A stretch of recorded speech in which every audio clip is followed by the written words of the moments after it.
ফিরে এলাম বিরতির পর। এবার যেদিকে আমরা চোখ রাখবো, আমরা কদিন আগেই দেখেছিলাম পরিতোষ দাসের দেহ উদ্ধার হয়েছিল নদী থেকে, এবং সেই ঘটনার রেশ কাটতে না কাটতেই আবারও সেই একই রকমের ঘটনা। অমরপুরের বাসিন্দা সঞ্জীব দাস, আনুমানিক 40 বছর বয়স, তার মৃতদেহ উদ্ধার হলো। মাছ ধরতে গিয়েছিলেন তিনি, এবং তার পরিচিতরা যেমনটা জানাচ্ছে, মাছ ধরতে গিয়ে কিন্তু তিনি তলিয়ে যান এবং এইভাবেই তার মৃত্যু হয়েছে বলে জানা যাচ্ছে। তাকে খুঁজে না পেয়ে, প্রাথমিক অবস্থায় তাকে খুঁজে না পেয়ে প্রশাসনে খবর দেয়, দমকল বাহিনীতে খবর দেয়, তার পরিচিতরা, তার প্রত্যক্ষদর্শীরা দমকল বাহিনীতে খবর দেয় এবং অমরপুর মহকুমা হাসপাতালে নিয়ে আসা হয় তাকে। উদ্ধার করে দমকল বিভাগের কর্মীরা তাকে উদ্ধার করে অমরপুর মহকুমা হাসপাতালে নিয়ে আসে, এবং হাসপাতালে নিয়ে আসার পরেই কর্তব্যরত চিকিৎসক তাকে মৃত বলে ঘোষণা করে। ঠিক কি রয়েছে অভিযোগ, কিভাবে হলো ঘটনা, আমরা শুনবো একবার বিস্তারিত। কি জানাচ্ছেন তারা? কই গেছিল তাই নে কি হয়েছে কইতে পারো কিছু? কি হয়েছে?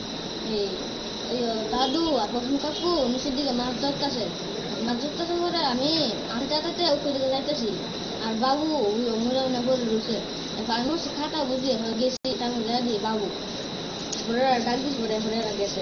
কোন জায়গা থেকে গেছিল মাছ ধরার লেগে? ওই বামপুর টিভিসি বাটারি না। এখন কইলে আইছে? হসপিটাল। তোমার কি হয়? বাবু।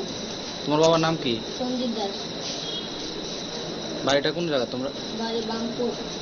তাই নাকি কোনো কাজ টাজ করতো নি? পাইপলাইনে কাজ করতে হবে। আজকে সবসময় যায় মাছ ধরতো না আজকে গেছে? আজকে গেছে, আরো গেছে। একেবারে শুনলেন, ঠিক কি জানা যাচ্ছে।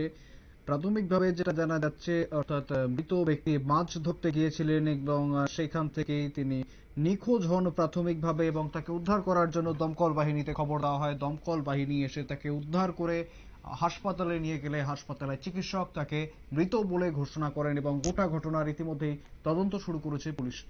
ফিরে আসছি একটি বিরতির পর, সঙ্গে থাকুন।